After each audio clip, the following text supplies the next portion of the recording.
Charles Young was born enslaved in Kentucky in 1864. His father escaped to join the Union Army, and after the war, the family built a life of freedom. Charles devoured books by lamplight, determined to rise beyond the limits America tried to set for him. In 1884, he earned an appointment to West Point, just the third black cadet in its history. From the moment he arrived, he was met with silence, slurs, and even official scorn. One West Point leader sneered, "To send a colored man here is like entering a farm horse in a race against English bloodlines." His classmates shunned him.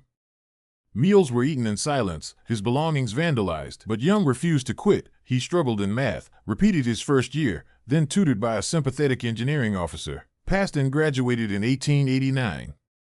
No applause, no celebration, just quiet defiance. Young joined the legendary Buffalo Soldiers in the Philippines, on the Mexican border, and at Fort Huachuca, he led with intelligence and courage. His men respected him not just for his rank, but because he never asked them to do what he wouldn't do himself. He taught military science at Wilberforce University, training the next generation of black leaders. As U.S. military attaché to Haiti and Liberia, he carried himself as a living example of black excellence, winning respect abroad and at home. In 1917, the Army used a medical excuse to force him out, not because of his health, but because they couldn't accept a black man outranking white soldiers or the example he set in a rigid, racially divided military. Instead, Charles Young mounted his horse in Ohio and rode 497 miles to Washington, D.C. to prove his strength. Through rain, heat, and exhaustion, he pushed on. When he arrived at the War Department, boots dusty and uniform creased, he simply said, "Gentlemen, I am fit for duty." Charles Young passed away in 1922, but his example lived on. 2 years before his death,